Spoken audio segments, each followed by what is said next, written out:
विवाह हुआ और अब तुम मेरी जीवन साथी हो। मैं हर सुख दुख में तुम्हारा साथ दूंगा।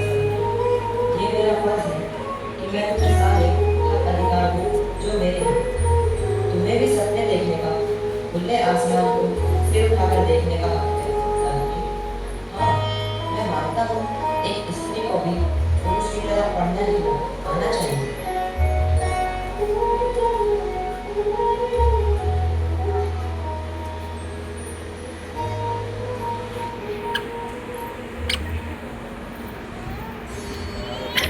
ज्योतिबा, मैंने तुम्हें स्कूल पढ़ने के लिए इसलिए भेजा था ताकि तुम समाज में सर उठाकर जी सको।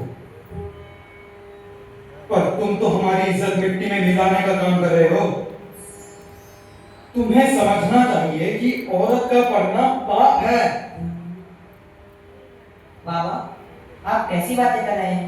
अगर एक पुरुष पढ़ता है तो वह काबिल बनता है, परंतु अगर एक स्त्री पढ़ती है तो पूरा परिवार काबिल बनता है। दो अक्षर क्या पढ़ लिए, खुद को महाज्ञानी समझने लगा।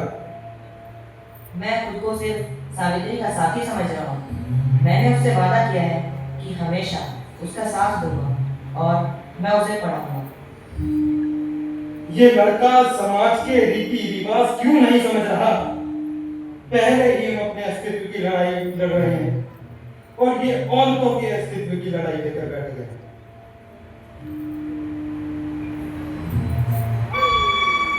मैं समय हूं। मैंने सावित्री बाई को बचपन से ही समाज की कुरीतियों, कुप्रथाओं से टकराते देखा।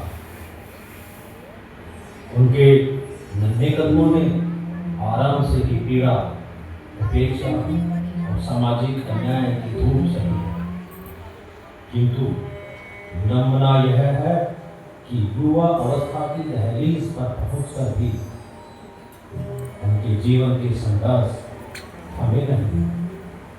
आइए मैं आपको अब युवा सावित्री की उस यात्रा का साक्षी बनाता हूँ, जहाँ साहस हर बाधा से बड़ा और परिवर्तन हर अंधकार से अधिक उज्ज्वल।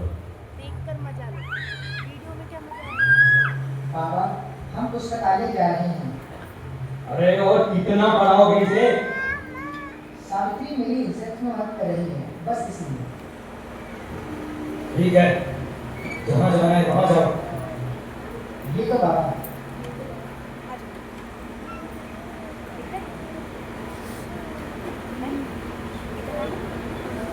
गोविंदराव, अरे ओ गोविंदराव, क्या हुआ भाई? बड़े गुस्से में रहते हो। गुस्सा ना करे तो खुशी बनाए। अरे ये तो बताओ कि बात क्या है?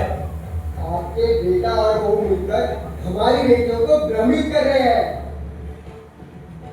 देखिए गोविंदराव जी, आपको अपनी बहू को पढ़ाना है, वो आपका निजी मामला है। पर हमारे घर की बहू बेटियों को बहकाकर इस पाप का भागीदार न बनाए। आप सब शांत हो जाइए और शांति से बात करें।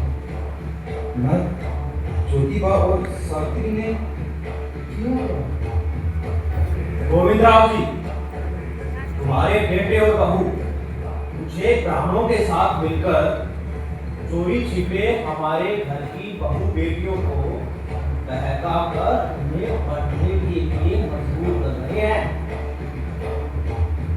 आप लोग शांत हो जाइए। मैं आज ही उन दोनों से बात करूंगा और उन्हें समझाऊंगा।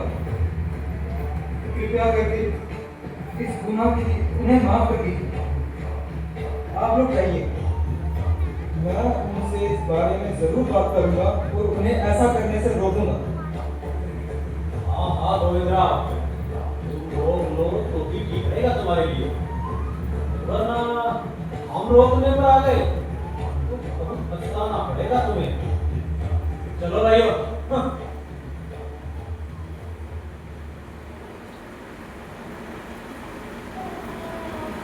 क्या बात है बाबा? कौन थी ये लोग? ये लोग तुम दोनों के कारनामे बताने आए थे। ज्योतिबा, तुम अपनी पत्नी को पढ़ा रहे हो तब तक तो फिर भी मैंने बर्दाश्त किया, पर अब ये पाप तुम समाज में भी जाकर कर रहे हो। बाबा, मैं घर घर में ज्ञान का दीपक जलाने की कोशिश कर रहा हूँ और सावित्री इसमें मेरा साथ दे रही है। बेहतर होगा तुम अपनी पत्नी को समझाओ कि वही काम करे जो बाकी स्त्रियां करती हैं। दूसरों के घर में ज्ञान का दीपक जलाने से कुछ नहीं होता। अपने कुल के दीपक जलाने के बारे में सोचो। बाबा, आप मेरी पत्नी का अपमान कर रहे हो। अगर मेरे घर में रहना है तो मेरे नियम मानने पड़ेंगे, वरना निकल जाओ इस घर से। जिस घर में ज्ञान का और मेरी पत्नी का अपमान हो, मैं वहां नहीं रह सकता। ये तो बाबा, चलो सावित्री।